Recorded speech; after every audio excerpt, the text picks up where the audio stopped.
Bismillahirrahmanirrahim.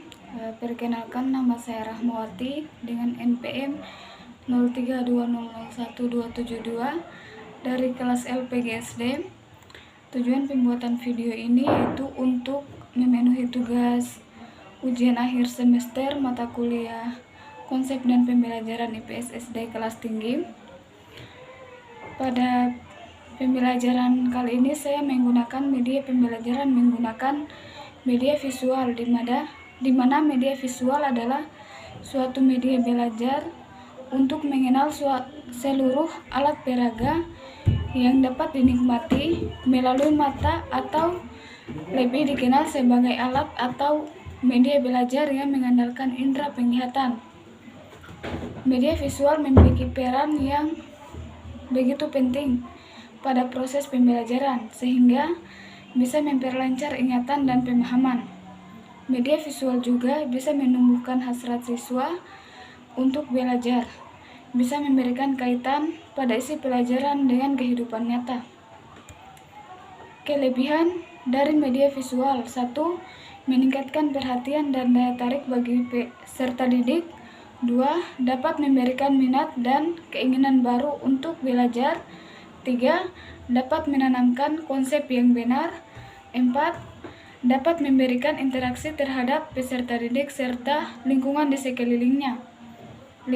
Bisa mengatasi persoalan keterbatasan pengalaman yang dimiliki peserta didik. 6. Analisa sangat tajam, bisa membuat orang banyak dapat mengerti maksud dari isi beritanya.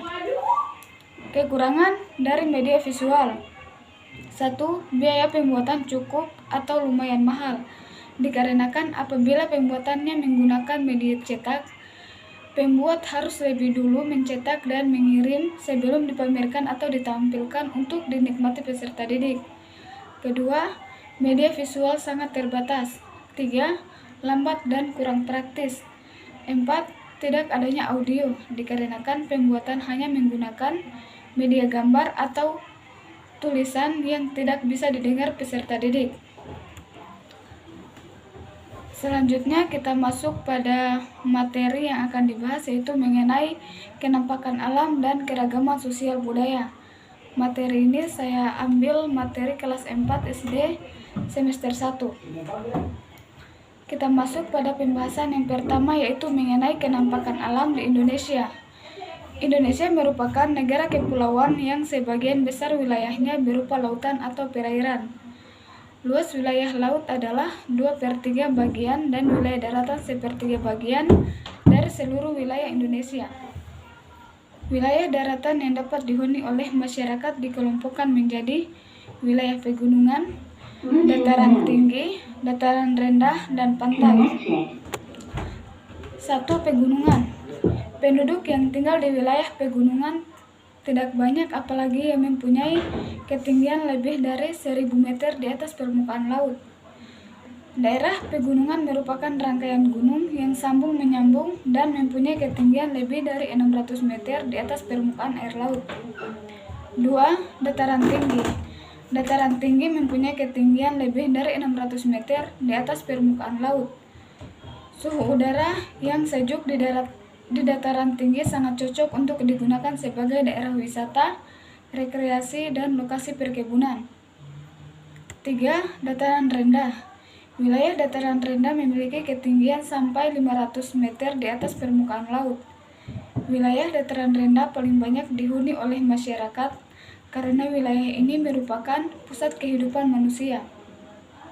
Berbagai jenis aktivitas manusia seperti kegiatan ekonomi, sosial, dan budaya dilakukan di wilayah ini. 4. Pantai. Pantai merupakan daerah perbatasan daratan dengan lautan. Penduduk yang hidup di sekitar pantai jumlahnya tidak banyak. Pada umumnya, penduduk pantai memiliki mata pencaharian sebagai nelayan. Wilayah pantai banyak digunakan untuk objek wisata, bisnis penginapan, dan restoran. 5. Perairan darat. Perairan darat terdiri atas sungai dan danau. Sungai dan danau memberikan manfaat yang besar dalam kehidupan manusia, misalnya sebagai sarana transportasi, imigrasi, pembangkit tenaga listrik, dan sebagainya. Pembahasan yang kedua yaitu mengenai kenampakan alam dan sosial budaya. 1. Memengaruhi suku bangsa. Suku bangsa terbentuk dari suatu kelompok orang yang hidup secara bersama-sama, sepaham, senasib, dan mempunyai cara berpikir dan keyakinan yang sama. Tiap suku bangsa memiliki aturan, tatanan, serta cara-cara tertentu dalam menjalankan kehidupan sehari-hari yang disebut adat istiadat. Kenampakan alam yang ada sangat memengaruhi temperamen dan watak mereka. 2. Memengaruhi kebudayaan setempat. Kebudayaan suatu daerah berkembang karena kebiasaan yang turun-temurun dari nenek moyang atau suku bangsa mereka. Kebudayaan daerah dapat dilihat dari cara mereka melaksanakan adat istiadat, upacara adat, tarian, nyanyian, makanan daerah, dan lain-lain. Kebudayaan ini biasanya berkembang dari kenampakan alam di daerah mereka tinggal. Adat istiadat dan upacara adat dilakukan untuk menghormati nenek moyang yang diyakini berasal dari kenampakan alam seperti pegunungan, lautan, sungai, dan sebagainya. 3. Memengaruhi kehidupan sehari-hari. Upacara adat, nyanyian daerah, tarian daerah, dan berbagai macam kebudayaan daerah saat ini sudah jarang dilaksanakan. Masyarakat hanya mengambil beberapa kebudayaan yang sesuai dengan kehidupan sekarang. Namun, di daerah-daerah pedalaman berbagai bentuk adat istiadat dan kebudayaan masih merupakan hal yang wajib dilaksanakan.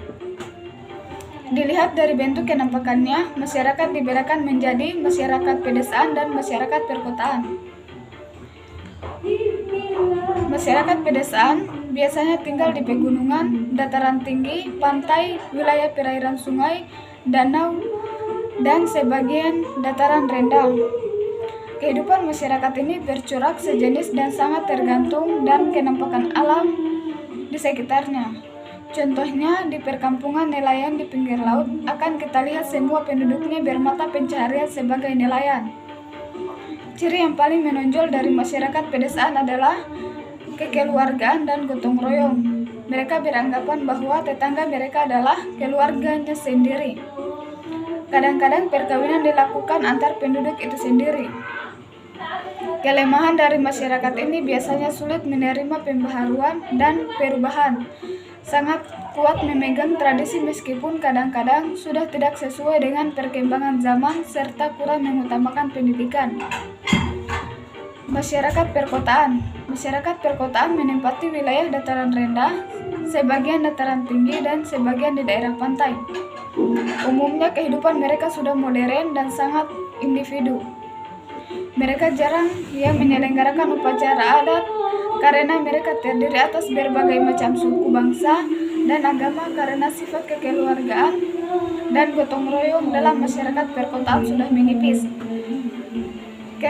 Kekerabatan dan komunikasi hanya berdasarkan pada kepentingan yang sama, misalnya untuk kepentingan bisnis, pekerjaan, dan lain-lain. Masyarakat perkotaan mudah menerima kemajuan teknologi, perubahan, pembaharuan, serta rata-rata kesadaran untuk mengenyam pendidikan sudah tinggi. Contoh soal dari materi yang saya bawakan di sini ada 5, yaitu 1. Sebutkan wilayah yang banyak dihuni oleh penduduk. 2. Sebutkan beberapa nama pegunungan di Indonesia beserta letaknya. 3. Upacara adat apa saja yang dilaksanakan di lautan atau pantai. 4. Mengapa masyarakat yang tinggal di daerah pedesaan sulit menerima pengaruh dari luar. 5. Sebutkan ciri-ciri masyarakat pedesaan. Mungkin itu saja materi yang dapat saya sampaikan.